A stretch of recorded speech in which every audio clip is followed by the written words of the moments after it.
گو کہ پورا مہینہ آپ اس کی فضیلتیں دروس میں، جمعہ کے خطبات میں سنتے رہے ہیں، لیکن پھر بھی بات کو بار بار کرنے سے انسان کی کیفیات بہتر ہوتی ہیں۔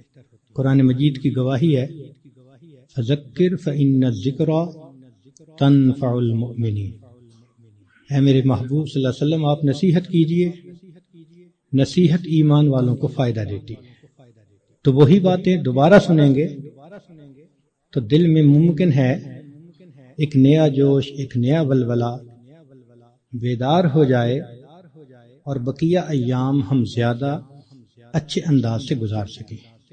اسلامی مہینوں کی ابتدا محرم سے ہوتی ہے اور اسلامی مہینوں کی انتہا ذی الحجہ پر ہوتی ہے۔ پہلا مہینہ محرم اور آخری مہینہ ذی الحجہ۔ پہلا مہینہ بھی قربانی کی یاد دلاتا ہے اور آخری مہینہ بھی قربانی کی یاد دلاتا ہے۔ سیدنا ابراہیم علیہ السلام کو 10 محرم کو آگ میں ڈالا گیا تھا اور ذی الحجہ کی 10 تاریخ کو سیدنا اسماعیل علیہ السلام کو اللہ کے نام پر قربان کیا۔ تو اسلامی سال کی ابتدا میں بھی قربانی کا سبق، انتہا میں بھی قربانی کا سبق۔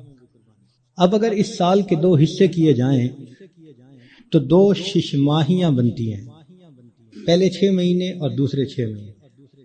پہلے 6 مہینوں میں درمیان میں تیسرا مہینہ ہے ربیع الاول، وہ بھی انعام کا مہینہ، کہ اس میں اللہ کے پیارے حبیب صلی اللہ علیہ وسلم دنیا میں تشریف لائے۔ اللہ رب العزت نے انسان کو بے شمار نعمتیں دی، احسان نے جتایا، آنکھیں دیں، زبان دی، دماغ دیا، سماعت دی، کھانے پینے کو کیا کیا نعمتیں دی، پانی دیا، ہوا دی، رہنے سہنے کو گھر دیا، مگر احسان نے جتایا۔ انسان کی خاطر زمین بنائی، آسمان بنایا، احسان نے جتایا۔ ایک نعمت ایسی تھی کہ اللہ رب العزت نے جب وہ عطا کی تو اس کو عطا فرماتے ہوئے اللہ نے احسان بھی جتلایا۔ فرمایا لقد من اللہ علی المؤمنین اذ بعث فیہم رسولا۔ تحقیق اللہ نے ایمان والوں پر احسان فرمایا۔ تو پہلے ششماہی میں ربیع الاول کا مہینہ تیسرا انعام ملا اس امت کو، اور دوسری ششماہی میں 9واں مہینہ رمضان کا مہینہ، یہ بھی اللہ کی طرف سے انعام۔ جتنی آسمانی کتابیں اتاری گئیں رمضان مبارک میں، تو یہ مہینہ رحمتوں کا، برکتوں کا، مغفرت کا مہینہ ہے۔ چنانچہ رمضان کا لفظ را، میم اور ضاد 3 حرفوں سے بنا، اس کے معنی ہیں جلنے اور جلانے کے۔ اس کو رمضان کیوں کہتے ہیں؟ لِأَنَّهُ يَرْمَزُ الذُّنُوبِ، اس لیے کہ یہ مہینہ انسان کے گناہوں کو جلا دیا کرتا ہے، جیسے آگ کسی چیز کو جلا کے ختم کر دیتی ہے، یہ مہینہ بھی مومن کے گناہوں کے نام و نشان کو مٹا دیتا ہے۔ زمین اگر ناپاک ہو تو ایک طریقہ تو یہ ہے کہ اتنی بارش برسے کہ ساری گندگی بہہ جائے، اب جب زمین دوبارہ خشک ہوگی تو پاک کہلائے گی۔ اور دوسرا طریقہ یہ ہے کہ اس زمین پر سورج کی تپش اور گرمی اتنی پڑے کہ وہ گرمی اس نجاست کا نام، نشان، رنگت، ہر چیز کو ختم کر کے رکھ دے، زمین پھر پاک کہلائے گی۔ تو یہ مثال ہے رمضان کی، کہ اس مہینے میں اللہ رب العزت کی طرف سے اتنی رحمتوں کی بارش ہوتی ہے کہ انسان کے دل کی نجاستوں کو وہ مٹا کے رکھ دیتی ہے۔ یا یوں سمجھ لیں کہ اس مہینے میں برکات کی ایسی تپش آتی ہے انسان کے دل پر، نور کا سورج جو طلوع ہوتا ہے تو وہ دلوں کو اس قدر حرارت پہنچاتا ہے کہ دلوں کی نجاست کو مٹا کے رکھ دیتا ہے، اس لیے اس کو رمضان کہا گیا۔ حدیث مبارکہ میں اس کے مختلف نام ہیں۔ عربوں میں عظمت والی چیز کے کئی نام ہوتے تھے، اللہ رب العزت کے 99 نام، وَلِلَّهِ الْأَسْمَاءُ الْحُسْنَى، تو رمضان کے بھی کئی نام۔ چنانچہ حدیث مبارکہ میں اس کو شہر مبارک، اس لیے ہم رمضان مبارک بھی کہہ دیتے ہیں، شہر عظیم، عظمت والا مہینہ، شہر الصبر، صبر کا مہینہ، شہر المواسات، غمخاری کا مہینہ۔ چنانچہ علماء نے لکھا ہے کہ رمضان سید الشہور، یہ مہینوں کا سردار ہے۔ فیہ بدأ نزول القرآن، اس میں ہی قرآن مجید نازل ہوا۔ اس کی 27 تاریخ کو، رمضان کی 27 تاریخ کو لوح محفوظ پر آسمان دنیا پر نازل کر دیا گیا۔ پھر وہاں سے 23 سال کے عرصہ میں آہستہ آہستہ آہستہ آہستہ آیات کو نبی علیہ السلام پر اتارا گیا۔ تفسیر طبری میں قتادہ رضی اللہ تعالی عنہ کی روایت ہے، فرماتے ہیں ان اللہ اصطفیٰ صفایا من خلقہ، اصطفیٰ من الملائکۃ رسلا ومن الناس واصطفیٰ من الکلام ذکرہ۔ اللہ تعالیٰ نے انسانوں میں، فرشتوں میں بعض کو چن لیا ہے، ان کو فضیلت بخش دی ہے۔ کلام میں اللہ نے اپنے ذکر کو، اپنی یاد کو پسند فرما لیا۔ واصطفیٰ من الارض مساجدا، اور زمین کے ٹکڑوں میں سے جو مساجد جہاں بنی ہیں ان مساجد کو اللہ نے چن لیا۔ واصطفیٰ من الشہور رمضان، اور مہینوں میں سے اللہ نے رمضان کو چن لیا۔ واصطفیٰ من الایام یوم الجمعہ، دنوں میں اللہ تعالیٰ نے جمعہ کے دن کو چن لیا۔ واصطفیٰ من اللیالی لیلۃ القدر، اور راتوں میں اللہ تعالیٰ نے لیلۃ القدر کو چن لیا۔ فعظموا ما عظم اللہ، تم بھی تعظیم کرو اس کی جس کی اللہ نے تعظیم فرمائی، جس کو اللہ نے عظمت بخشی تم بھی اس کی تعظیم کرو۔ چنانچہ تفسیر در منصور میں علامہ سیوطی رحمۃ اللہ علیہ فرماتے ہیں، کعب رضی اللہ تعالیٰ عنہ سے روایت کہ ان اللہ اختار ساعات اللیل والنہار فجعل منہن صلاۃ المکتوبہ، اللہ تعالیٰ نے دن رات میں سے کچھ اوقات کو پسند کیا، ان میں 5 نمازوں کو فرض فرما دیا۔ واختار الایام فجعل منہن الجمعہ، دنوں کو چنا تو ان میں سے جمعہ کو پسند فرما لیا۔ واختار الشہور فجعل منہن شہر رمضان، واختار اللیالی فجعل منہن لیلۃ القدر۔ تو جب اللہ رب العزت نے لیلۃ القدر کو اتنی عظمت بخشی اور اس مہینے کو اتنی عظمت بخشی، تو ہمیں بھی چاہیے کہ ہم اس مہینے کی برکتوں سے فائدہ اٹھانے والے بن جائیں۔ چنانچہ علامہ طبرانی رحمۃ اللہ علیہ مجموع الزوائد میں سید الشہور شہر رمضان و سید الایام یوم الجمعہ، نبی علیہ السلام اس مہینے کا انتظار فرماتے تھے۔ اس مہینے کی فضیلت کے لیے یہ کتنا عجیب پوائنٹ ہے کہ اللہ رب العزت کے پیارے حبیب صلی اللہ علیہ وسلم اس مہینے کا انتظار فرماتے، دعا فرماتے تھے، اللہم بارک لنا فی رجب و شعبان و بلغنا رمضان، اے اللہ ہمیں رجب اور شعبان میں برکت عطا فرما اور بخیریت ہمیں رمضان تک پہنچا۔ انسان وش کرتا ہے نا تو کسی بہت بڑی نعمت کے لیے وش کرتا ہے۔ اللہ کے حبیب صلی اللہ علیہ وسلم 2 مہینے پہلے سے دعا مانگتے تھے۔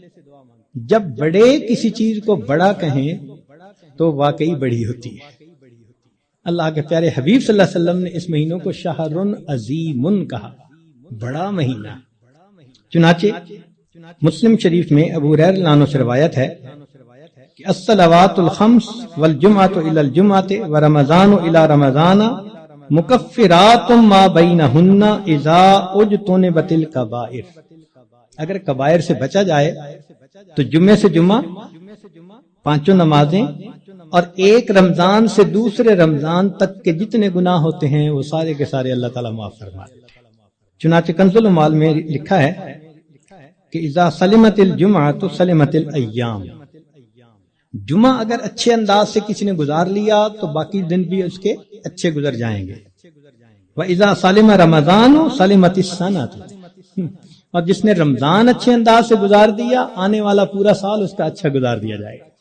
امام ربانی مجدد ثانی رحمۃ اللہ علیہ اپنے مکتوبات میں فرماتے ہیں کہ یہ رمضان کا مہینہ آنے والے سال کا ایک نمونہ ہوتا ہے۔ جس انداز سے بندہ گزارتا ہے اللہ تعالیٰ بقیہ سال انہی اعمال کی توفیق عطا فرما دیتا ہے۔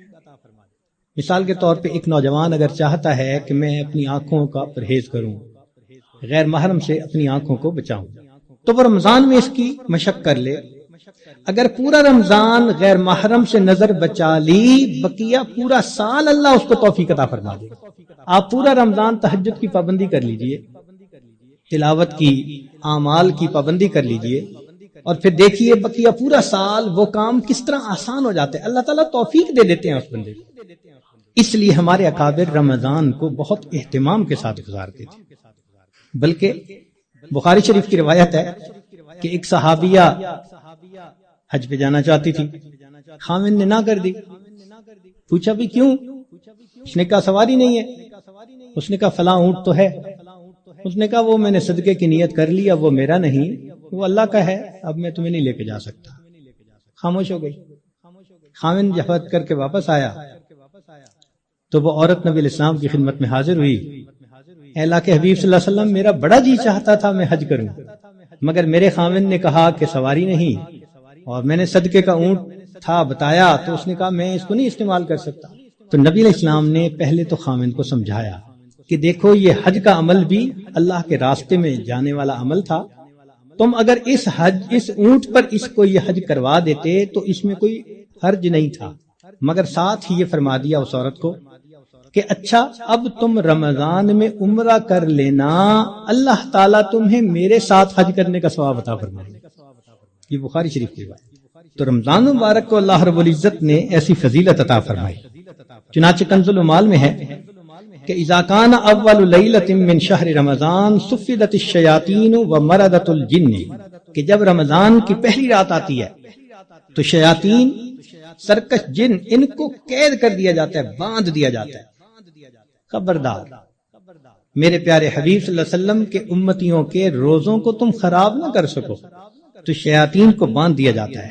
وغلقت ابواب النار فلم یفتح منہا باب، جہنم کے سارے دروازے بند کر دیے جاتے ہیں، پورا رمضان بند رہتے ہیں۔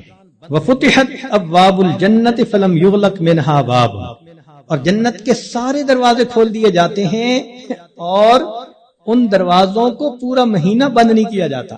سبحان اللہ۔ اللہ رب العزت اس مہینے میں جنت کی سیل لگاتے ہیں۔ وَيُنَادِي مُنَادٍ كُلَّ لَيْلَةٍ، اور ایک ندا دینے والا فرشتہ ہر رات یہ ندا دیتا ہے، یا باغی الخیر اقبل، اے نیکی کے متلاشی آگے بڑھ۔ ابتغاء سے ہے یہ لفظ، باغی الخیر۔ وَيَا باغی الشر اقصر، اے برائی کے تلاش کرنے والے تھم جا، رک جا۔ وَلِلَّهِ عُتَقَاءً مِّنَ النَّارِ وَذَلِكَ كُلَّ لَيْلَةٍ، ہر رات میں اللہ تعالیٰ جہنم سے جہنمیوں کو بری فرما دیتے۔ اب یہاں طالب علم کے ذہن میں ایک سوال پیدا ہوتا ہے کہ رمضان مبارک میں شیاطین تو قید ہو گئے، پھر کیوں برائیاں ہوتی ہیں، غفلتیں ہوتی ہیں؟ تو علماء نے اس کے کئی جواب دیے۔ ایک جواب تو انہوں نے دیا بھئی بڑے شیاطین تو قید ہو گئے، اب چھوٹے شتونگڑے بھی تو ہیں، اور ہم اتنے غافل کہ شتونگڑے ہی کام دکھا جاتے ہیں۔ دوسرا علماء نے یہ کہا کہ شیطان کی وجہ سے نفس کے اندر اتنی خباثت آ جاتی ہے کہ شیطان اگر باندھ بھی دیا جاتا ہے تو نفس اس کا کارندہ بنا رہتا ہے، وہ انسان کو گناہوں پر اکسائے رکھتا ہے۔ یا برے دوست ہوتے ہیں، یار بد، ان کی وجہ سے انسان رمضان میں بھی نیکی پر نہیں آتا۔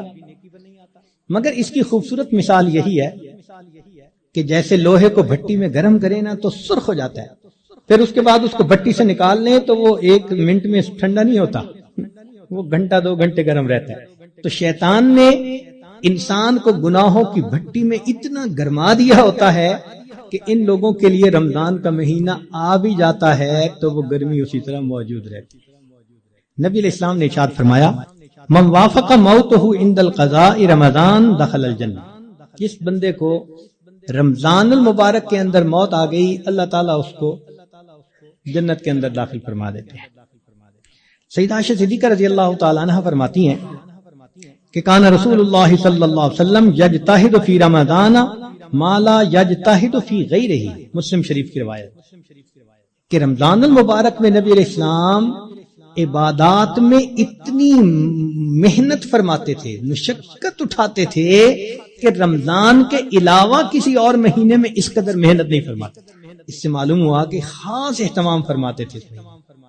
ایک اور روایت ہے بہقی کی، سیدہ عائشہ صدیقہ عنہا فرماتی ہیں کہ کان رسول اللہ صلی اللہ علیہ وسلم اذا دخل رمضان، کہ جب رمضان کا مہینہ آتا تھا، شد میں ازارہ، نبی علیہ السلام اپنی تہبند کو کس کے باندھ لیتے تھے، ثم لم یأت فراشہ حتی ینسلخ، پھر پورا مہینہ گزرنے تک اپنے بستر پر واپس نہیں آیا کرتے تھے، اس لیے کہ وہ رمضان کی برکات سے واقف تھے، جانتے تھے۔ بہقی کی شریف کی ایک اور روایت ہے، کان اذا دخل رمضان تغیر لونہ، کہ جب رمضان کا مہینہ آتا تھا نبی علیہ السلام کا چہرے کا رنگ بدل جاتا تھا۔ اللہ اکبر کبیرہ۔ وکثرت صلاتہ، اور نبی علیہ السلام نماز نفل کثرت کے ساتھ پڑھتے تھے۔ وابتہل فی الدعاء واشفق لونہ، اور اپنی دعا میں اتنے اللہ کے سامنے عاجزی کرتے تھے کہ آپ صلی اللہ علیہ وسلم کا چہرہ انور سرخ ہو جایا کرتا تھا۔ اللہ اکبر۔ چنانچہ ایک حدیث مبارکہ میں ہے، سلمان فارسی رضی اللہ عنہ اس کی روایت فرماتے ہیں کہ خطبنا رسول اللہ صلی اللہ علیہ وسلم فی آخر یوم من شعبان فقال، نبی علیہ السلام نے فرمایا، یا ایھا الناس قد اضلکم شہر عظیم مبارک، اے لوگو تمہارے اوپر ایک بڑا مہینہ برکت والا آ گیا ہے، شہر فیہ لیلۃ خیر من الف شہر، ایسا مہینہ کہ جس میں ایک رات ہے جو 1000 مہینوں کی عبادت سے بھی زیادہ افضل ہے۔ شہر جعل اللہ صیامہ فریضہ، ایک ایسا مہینہ جس کے روزے کو اللہ رب العزت نے فرض فرمایا، وقیام لیلہ تطوعا، اور رات کے قیام کو اللہ نے اپنے قرب کا ذریعہ بنایا۔ من تقرب فیہ بخصلۃ من الخیر کان کمن ادى فریضۃ فیما سوا، جس نے رمضان میں نفل عمل کیا ایسے اجر ملے گا جیسے رمضان کے علاوہ اس نے کسی فرض کے اوپر عمل کیا تھا۔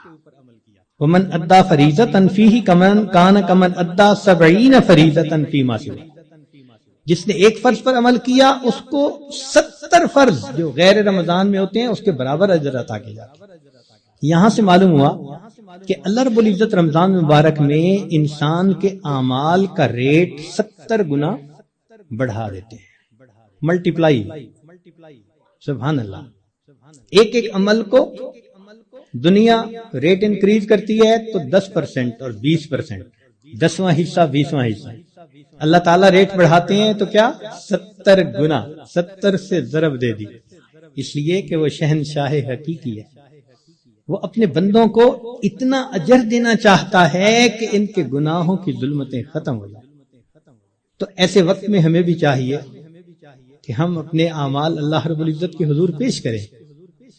چنانچہ نبی علیہ السلام نے ارشاد فرمایا، هو شہر الصبر والصبر ثوابہ الجنہ، یہ صبر کا مہینہ ہے اور صبر کا بدلہ جنت ہے۔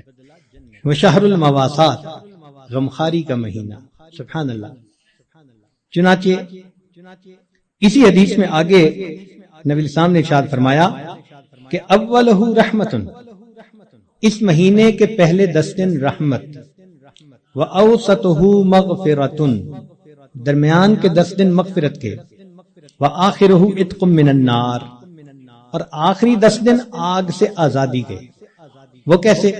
علماء نے اس کی بہترین تفسیر یوں کی کہ کچھ وہ لوگ ہوتے ہیں کہ جو پہلے سے ہی نیکوکاری کی زندگی گزارنے والے ہوتے ہیں، گناہوں سے بچتے ہیں، تقوی طہارت کی زندگی گزارتے ہیں، تو ان کے لیے تو رمضان رحمت کی خوشخبری بن کے آتا ہے، تو پہلے 10 دن میں ہی ان کے درجے بلند ہو جاتے ہیں۔ اور کچھ ایسے بھی ہوتے ہیں کبھی نیکی کر لی کبھی خطا کر بیٹھے، تو ایسے لوگ جب رمضان کے پہلے 10 دن گزار لیتے ہیں تو اس میں ان کے جو گناہوں کی ظلمت ہوتی ہے اس کو اللہ تعالیٰ ختم کر دیتے ہیں۔ چنانچہ اوسطہ مغفرۃ، ان کے لیے درمیانی 10 دن مغفرت کا پیغام بن جاتے ہیں۔ اور کچھ بہت زیادہ غفلت میں رہنے والے، اگر 10 دن سے ان کا کام نہیں بنا تو 20 دن سے ان کا کام بن جاتا ہے۔ چنانچہ جب 20 دن کی برکتیں ان کے دل کو دھو دیتی ہیں تو آخرہ عتق من النار، آخری اشرہ ان کے لیے بھی آگ سے آزادی کا اشرہ بن جاتا ہے۔ معلوم ہوا کہ اس مہینے میں تھوڑا غافل ہو یا زیادہ غافل، ہر بندے کی مغفرت کا اللہ تعالیٰ انتظام فرماتے ہیں۔ ہاں، بندے کو خود کوشش کرنی چاہیے۔ اگر کوئی آدمی خود ہی بے توجہ بن کر زندگی گزارے اور رمضان کا احترام ہی نہ کرے تو وہ تو پھر اپنا قصور ہے نا، ورنہ یہ اس کو احساس ہو گیا کہ مجھے رمضان مبارک کے اس مہینے میں اللہ کا قرب حاصل کرنا ہے، اس مہینے کی برکتیں اتنی ہیں کہ ایک لمحے کی برکت انسان کو ولی بنانے کے لیے کافی ہے۔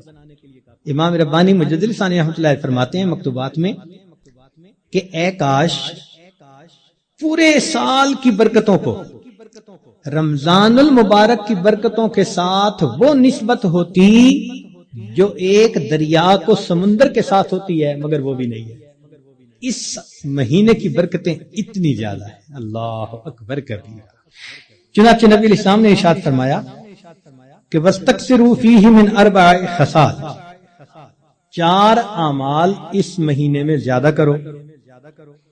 خصلتین تردون بہما ربکم وخصلتین لا غناء بکم عنہما، 2 عمل تو ایسے ہیں کہ جن سے تم اپنے رب کو راضی کرو، اور 2 عمل ایسے ہیں کہ تمہیں اس کے سوا چارہ ہی نہیں، مجبوری ہے تمہاری۔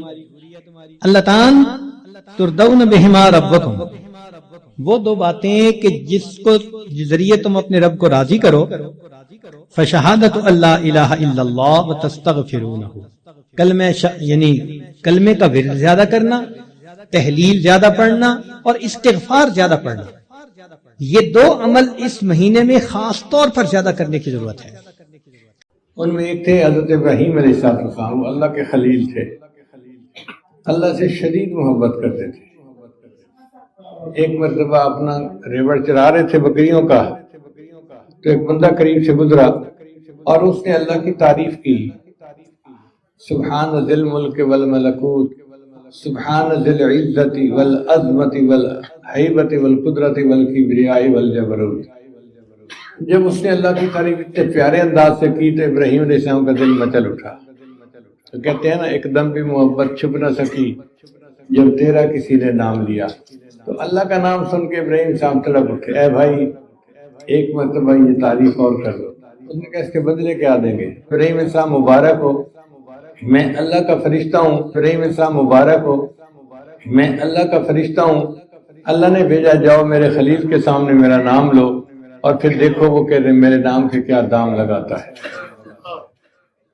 ایسے اللہ سے محبت کرنے والے لوگ بھی دنیا میں آئے، اور یہ سلسلہ چلتا رہا۔ چنانچہ نبی علیہ السلام نے مدینہ ہجرت کے بعد جب پہلا خطبہ دیا تو نبی علیہ السلام نے یہی فرمایا ہے، احب اللہ لما یغذوکم من نعمہ، اللہ سے محبت کرو کیونکہ اس نے تمہیں تمام نعمتیں عطا فرمائی ہیں۔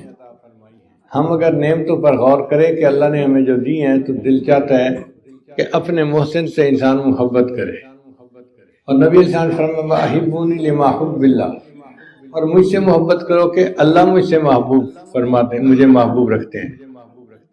تو اللہ سے اور اس کے محبوب اسلام سے محبت رکھنا یہ ہماری کامیابی کی بنیادی شرط ہے۔ اللہ تعالیٰ ہمیں توفیق دے اور ہمارے دل کو اپنی محبت سے گرما دے، اللہ دل میں آ جائے، اللہ ہمارے دل میں سما جائے، بلکہ سچ بات تو یہ ہے اللہ ہمارے دل میں چھا جائے۔ طلب ہو تو اللہ یہ نعمت عطا فرما دیتے ہیں۔ پھر یہ سلسلہ آگے چلتا رہا، چنانچہ حدیث پاک میں آتا ہے کہ اللہ تعالیٰ 2 بندوں سے بڑی محبت کرتے ہیں اور فرشتوں کی محفل میں ان کے تذکرے کرتے ہیں۔ آپ سوچیں وہ کتنے خوش نصیب لوگ ہیں کہ جن کے تذکرے اللہ فرشتوں کی محفل میں کرتے ہیں۔ فرمایا ایک وہ بندہ جو سفر سے واپس لوٹا تھا، سب قافلے والے تو سو گئے تھکاوٹ کی وجہ سے، وہ جاگا، اس نے وضو کیا اور مصلی پہ کھڑا ہو گیا۔ اللہ کو اس بندے پہ بڑا پیار آتا ہے، اور اللہ فرشتوں کو کہتے ہیں دیکھو میرا یہ بندہ، میری محبت نے اس کو کھڑا کر دیا۔ یہ جو تہجد کی نماز کا پڑھنا ہے یہ اللہ کو بڑا محبوب ہے۔ چنانچہ خواجہ غلام فرید احمد فرماتے ہیں، رات پوے تے بے دردانو مٹھی نیندر آوے، رات پوے تے بے دردانو مٹھی نیندر آوے، درد مندانو یاد سجن دی ستیاں آن جگاوے۔ اور جو درد مند ہوتے ہیں وہ سوئے ہوتے ہیں، ان کو یار کی یاد آ کے جگا دیتی ہے، خود بخود آنکھ کھل جاتی ہے۔ حدیث مبارکہ میں ہے کہ رات آتی ہے تو اللہ تعالیٰ فرشتوں کے 3 جماعتیں بناتے ہیں۔ ایک جماعت کو حکم دیتے ہیں کہ دیکھو فلاں فلاں فلاں میرا مقبول بندہ ہے، تم جاؤ اور ان کی کروٹ بدل دو، یہ چاہیں گے تو تہجد پڑھیں گے اور چاہیں گے تو سوئے رہیں گے، میں ان کے تہجد پڑھنے پہ بھی راضی، ان کے سونے پہ بھی راضی۔ یہ وہ علماء ہوتے ہیں جو دین کا کام کرتے ہیں۔ حدیث مبارکہ میں آتا ہے نوم العلماء عبادت، علماء کی نیند بھی عبادت ہے۔ اس کی مثال یوں سمجھیں کہ اگر الیکٹریشین کام کے دوران فیل کرتا ہے کہ اس نے اپنا کوئی اوزار بدلنا ہے تو اس وقت وہ کام تو کوئی نہیں کر رہا ہوتا، مگر اجرت اس کو ملتی ہے، بھئی اس نے آخر اپنے اوزار ٹھیک کرنے ہیں نا، تیز کرنے ہیں۔ اسی طرح جو دین کا کام کرنے والے ہیں ان کو چاہیے کہ وہ رات کو اٹھیں اور اللہ کو منائیں۔ یہ اللہ کو منانا اللہ کو بہت پیارا ہے۔ خواجہ غلام فرید احمد فرماتے ہیں راتی جاگیں تے شیخ سڈاویں، راتی جاگن کتے تے تم اتے، کہ تم رات کو جاگتے ہو اور اپنے آپ کو بڑا شیخ کہلواتے ہو، رات کو تو کتے جاگتے ہیں، وہ تم سے زیادہ بہتر ہے۔ رکھا سکھا ٹکڑا کھا کے جن جا رکھاں وچ ستے تے تم اتے۔ ہم رات کی ڈیوٹی کرتے ہیں تو صبح کے وقت گھر میں کرفیو لگا ہوتا ہے، آواز نہ آئے، مجھے نیند میں خلل نہ آئے، بیوی بیچاری پریشان ہوتی ہے، بچوں کو کہتی ہے خدا کا واسطہ شور نہ کرو، تمہارے ابو سوئے ہوئے ہوتے ہیں اور ہم نرم بستر پہ آرام کر رہے ہوتے ہیں۔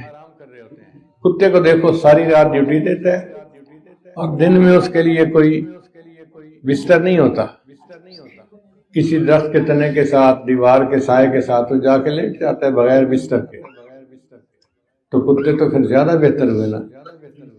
راتی جاگیں تے شیخ سڈاویں، راتی جاگن کتے تے توں اتے، در مالک دا مول نہ چھوڑن، بھاویں مارے 100 جتے تے توں اتے۔ اٹھ بلیا تو یار منا لے، نہیں تے بازی لے گئے کتے تے توں اتے۔ بلے شاہ اٹھو یار کو منا لو، ورنہ تم سے تو کتے بھی بازی لے گئے۔ تو تہجد کی پابندی ہمیں بہت زیادہ کرنی چاہیے، کیونکہ یہ وقت اللہ تعالیٰ سے روزینہ لینے کا وقت ہوتا ہے۔ اب ایک مزدور سارا دن مزدوری کرتا ہے تو شام کے وقت اس کو اجرت ملتی ہے۔ ایسا ہوتا ہے کہ وہ شام کے وقت اجرت کے لیے حاضر نہ ہو، وہ پہلے سے تیار ہوتا ہے، اس کو پتہ ہوتا ہے کہ مجھے سارے دن کی مزدوری کا بدلہ ملے گا۔ اسی طرح انسان جو دن اللہ کی یاد میں گزارتا ہے اس کو تہجد کے وقت اس کی مزدوری ملتی ہے۔ تو ہمیں تہجد کے لیے اٹھنا چاہیے تاکہ اللہ تعالیٰ سے ہمیں اجرت مل جائے۔ اور حدیث مبارکہ میں آتا ہے کہ اللہ تعالیٰ آسمان دنیا پہ نزول فرماتے ہیں اور فرماتے ہیں حل من سائل فاعطی علی، ہے کوئی سوال کرنے والا کہ جسے میں عطا کروں۔ دینے والا پوچھ رہا ہے اور ہم سوئے پڑے ہوتے ہیں۔ اور اب تو شعبان اور رمضان کا وقت شروع ہونے والا ہے جس میں اللہ تعالیٰ کی مغفرت عام ہوتی ہے۔